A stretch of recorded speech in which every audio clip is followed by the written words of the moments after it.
క్రైస్తవులు దేశానికి ఆశీర్వాదం. సామాజిక సంస్కరణల్లో, దురాచార నిర్మూలనలో తమ జీవితాలనే బలిదానం చేసి సాంకేతికతను వాడుకలోకి తెచ్చి ఆధునిక భారతదేశ నిర్మాణంలో భాగస్వాములయ్యారు క్రైస్తవ మిషనరీలు.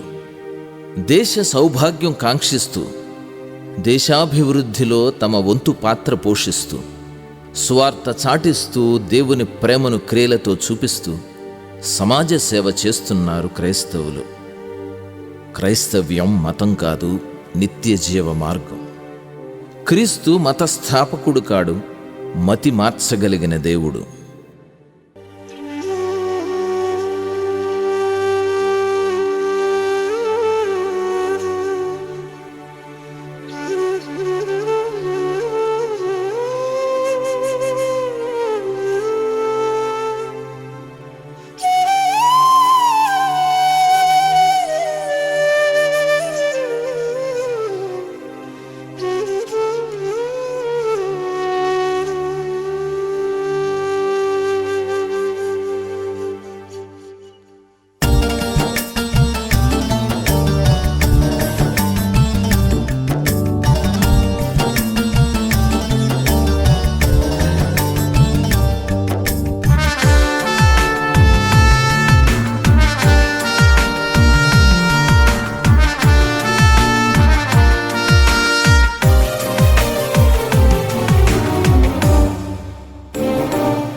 దూషించే వారిని సైతం ప్రేమించే ఉన్నత నైజం, దేశంకై ప్రార్థించేది క్రైస్తవ్యం.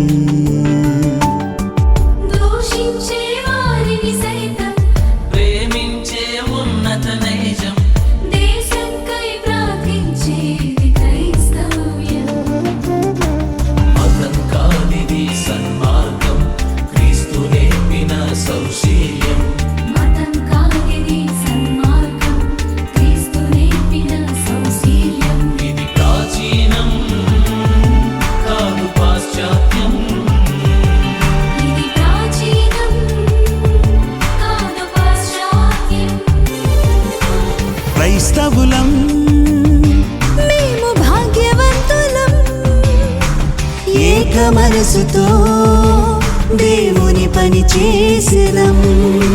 క్రైస్తవులం మేము భాగ్యవంతులం, ఏక మనసుతో దేవుని పని చేసెదం.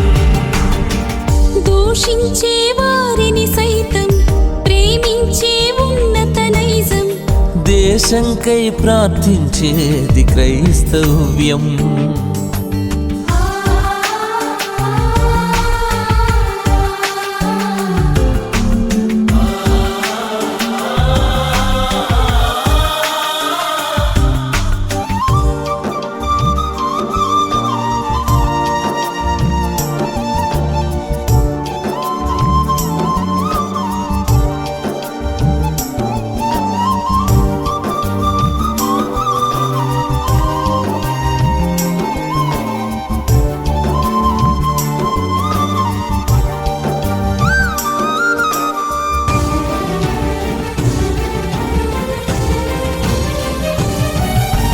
ఖండాంతరాలు దాటి కఠిన బాధలను ఓర్చి, జీవ మార్గమును ప్రకటించుటకై జీవితమును కరిగించి, ఖండాంతరాలు దాటి కఠిన బాధలను ఓర్చి, జీవ మార్గమును ప్రకటించుటకై జీవితమును కరిగించి, హత సాక్షియాయే మన దేశంలో శిష్యుడైన తోమా.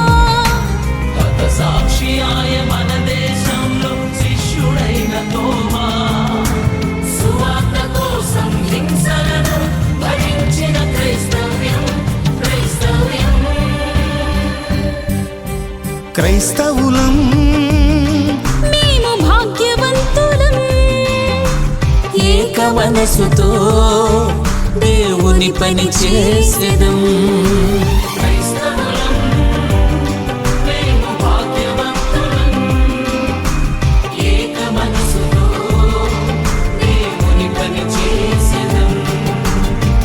దూషించే హింసించే వారిని సైతం ప్రేమించే ఉన్నత నైజం. దేశంకై ప్రార్థించేది క్రైస్తవ్యం.